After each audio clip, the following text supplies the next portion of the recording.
नमस्कार, कैसे हैं आप सभी? और मेरा नाम है गोपाल थापा। हाज़िर एक बार फिर से Gopal Thapa MMA YouTube channel पर।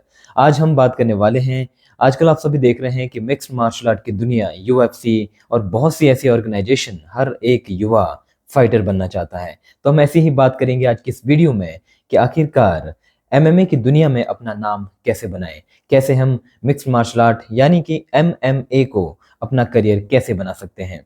और खास तौर पर हम इस वीडियो में बात करेंगे बॉक्सिंग को भी कि अपना करियर बनाया जा सकता है। और अगर आप देखें 2025 के बाद का समय कैसा रहेगा उन लोगों के लिए जो एमएमए में आना चाहते हैं। तो सबसे पहले शुरुआत करते हैं आपकी ट्रेनिंग और आपके करियर ऑप्शन के तौर पर। देखिए, जैसे आप आफ्टर 12th के बाद चूज़ करते हैं मुझे कॉमर्स लेना है, आर्ट्स लेना है, मेडिकल लेना है, ठीक उसी तरह से ये भी एक प्रोसेस होता है एमएमए का। आपको आखिरकार इसमें करना क्या है? अगर आपको सचमुच एमएमए करना ही है, तो करियर ऑप्शंस इसमें क्या हो सकते हैं? क्या इसका बेस रहना चाहिए? किस तरह से इसे हम अपनी लाइफ में इम्प्लीमेंट करें और ज़्यादा से ज़्यादा इसमें हम सक्सेस रेट को देख सकें?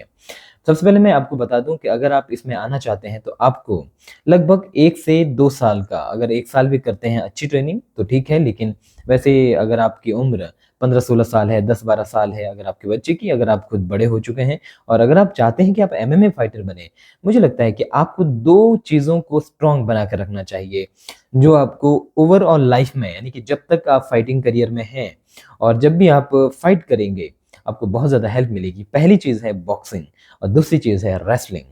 ये 2 चीज़ें आपको अपने बेस पर बनानी होंगी। क्यों बनानी होगी बॉक्सिंग?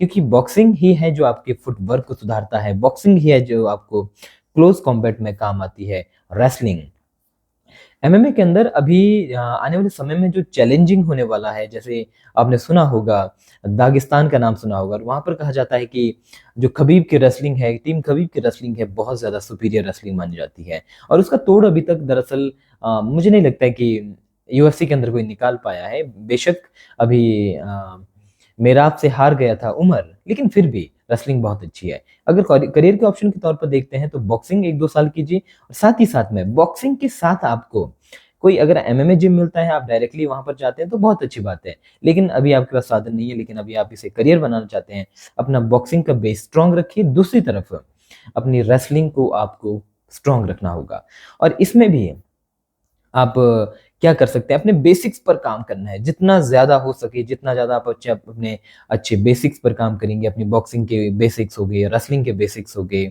इन पर काम करेंगे। अगर ये 2 चीज़ें आपने शुरू में कर ली हैं या फिर आप कर रहे हैं, तो बहुत अच्छी बात है। दूसरी चीज़ देखिए, करियर बहुत अच्छा है इसमें, बहुत अच्छी-अच्छी प्रमोशंस हैं। इंडिया की अगर मैं बात करूँ, खास तौर पर मैं इंडिया के बेस पर बात करता हूँ।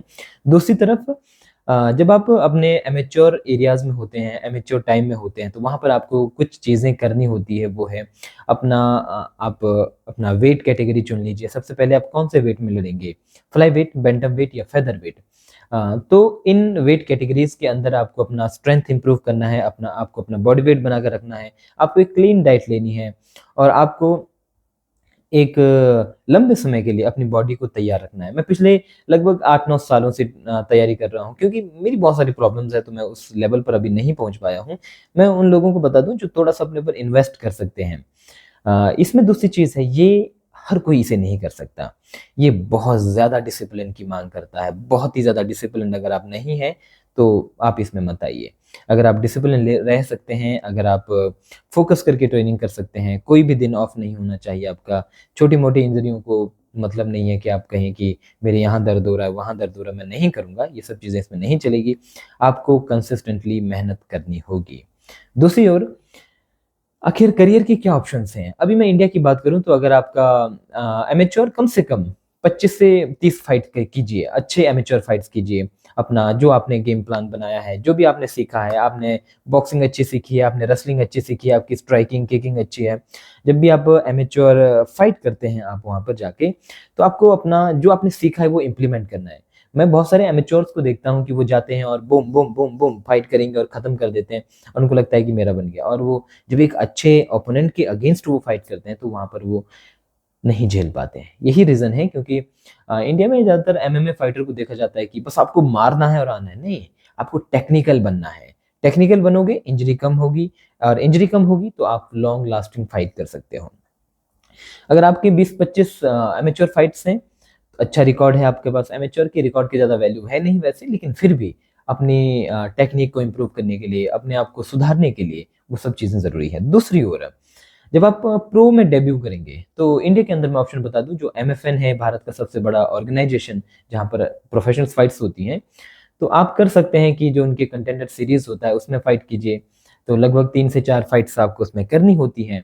और जब आप कंटेंडर सीरीज में फाइट करते हैं तो अगर आप जीत जाते हैं कॉन्ट्रैक्ट तो आपको डायरेक्टली आप एमएफएन में फाइट कर सकते हैं। लेकिन आप दूसरे प्रमोशंस में भी जा सकते हैं प्रो फाइट करने के लिए। छोटी मोटी ऑर्गेनाइजेशंस जो भी हैं जो इस एमएमए को प्रमोट करना चाहती हैं उसमें भी आप प्रो डेब्यू कर सकते हैं।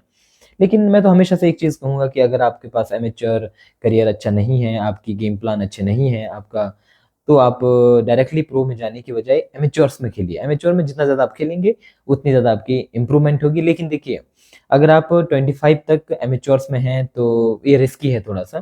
तो थोड़ा सा कंट्रोल कीजिए अपने आप को कि आप 25 के बाद लगभग लगभग आपको प्रो में जाना ही पड़ेगा, क्योंकि एज भी एक फैक्टर है जो आपको आगे जाकर बहुत ज़्यादा परेशानी में डाल सकता है। क्योंकि आप 35 के बाद आपकी वैसे ही पावर कम हो जाएगी, कार्डियो स्ट्रेंथ ये सारी चीज़ें धीरे धीरे कम होती है, इंजरीज के चांसेस ज़्यादा रहते हैं, थोड़ा रिस्की हो जाता है।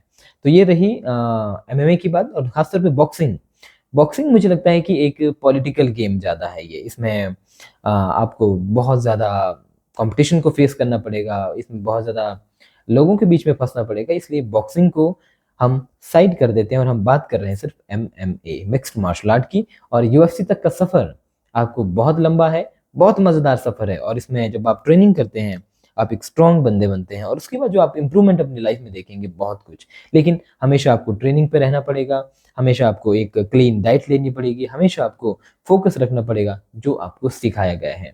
तो ये वीडियो आपको कैसी लगी? और अगर आप मेरी थोड़ी सी सहायता कर सकते हैं ताकि मैं अपना सेटअप अच्छा ले सकूं और भी जानकारी आपके साथ साझा कर सकूं, तो चैनल पर लगे हुए स्कैनर पर अपनी मर्जी से जितना आप चाहें मुझे कुछ मदद कर सकते हैं। और आप नेक्स्ट कौन सी वीडियो चाहते हैं, किस टॉपिक पर वीडियो चाहते हैं, आप मुझे बता सकते हैं। तब तक के लिए मुझे दी जाने की इजाज़त।